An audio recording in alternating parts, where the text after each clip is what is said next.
আসসালামু আলাইকুম বন্ধুরা, কেমন আছেন? আশা করি সবাই ভালো আছেন, সুস্থ আছেন। চলুন, মায়েদের রোজকালি একই ডিউটি, সকালে বাচ্চাদের টিফিন কী দিতে হবে। তো আজকে আমি ভাবছিলাম ধোসি বানিয়ে দেবো। তার জন্য আলু চাল নিয়েছি, মেথি আর উড়িদ ডাল নিয়ে ভালো করে ধুয়ে ঘন্টাখানেক পর একটা পেস্ট বানিয়ে নিয়েছিলাম। পেস্টটার মধ্যে অল্প চিনি দিয়ে ভালো করে ফেটে মিনিট 10-এর জন্য রেখেছিলাম। তো মিনিট 10 পর দেখুন বাটারটা কত সুন্দর সফট হয়েছে। এর মধ্যে পরিমাণ মতো লবণ আর জল দিয়ে একটা বাটার বানিয়ে নেব। একটা চাটনিও বানিয়ে নেব। তার জন্য আমি নারকেল নিয়েছি, অল্প চিনি, ধনেপাতা, কাঁচা ছোলা, কাঁচা লঙ্কা, কিছু রসুন দিয়ে একটা পেস্ট বানিয়ে নিয়েছি।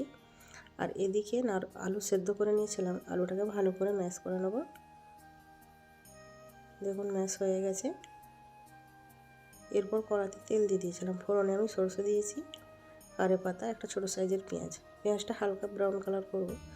এরপর লঙ্কার গুঁড়ো, হলুদ গুঁড়ো দিয়ে একবার নাড়াচাড়া করার পর পরিমাণ মতো লবণ, যে আলুটা ম্যাশ করে রেখেছিলাম সেটা দিয়ে ভালো করে নাড়াচাড়া করে মিনিট 10-এর মধ্যে ভেজে নেব।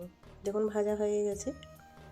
এরপর উপর থেকে দুটো কাঁচা লঙ্কা কুচিয়ে ধনেপাতা দিয়ে আরও মিনিট 2 নাড়াচাড়া করে নেব। এটা হয়ে গেছে, নামিয়ে নেব।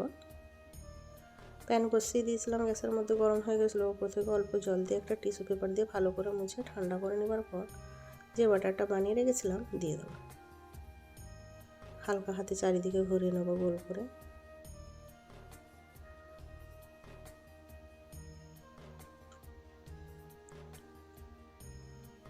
দেখুন ঘুরিয়ে নিয়েছি।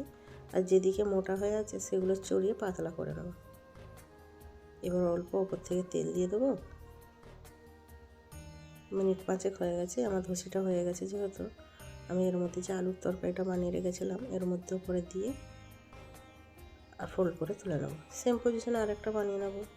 অল্প জল দিয়ে টিস্যু পেপার দিয়ে মুছে ব্যাটারটা দিয়ে হালকা হাতে ঘুরিয়ে যেগুলো মোটা ছিল চড়িয়ে উপর থেকে তেল দিয়ে আর আলুর পুরটা দিয়ে ফোল্ড করে তুলে নেব।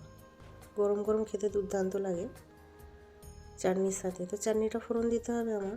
ওর মধ্যে সরষে আর কারি পাতা দিয়ে একবার নাড়াচাড়া করার পর যে নারকেলের পেস্টটা বানিয়ে রেখেছিলাম চাটনিটা এর মধ্যে দিয়ে নাড়াচাড়া করে নামিয়ে নেব। আজকে আমার ধোসি বানানো কমপ্লিট। আজকের ভিডিওটা যদি ভালো লেগে থাকে লাইক, কমেন্ট, শেয়ার, সাবস্ক্রাইব করবেন। আশা করি ভিডিওটা সবাইকে ভালো লাগবে। চলুন, বাচ্চাদের টিফিনও রেডি। ভালো থাকবেন, সুস্থ থাকবেন।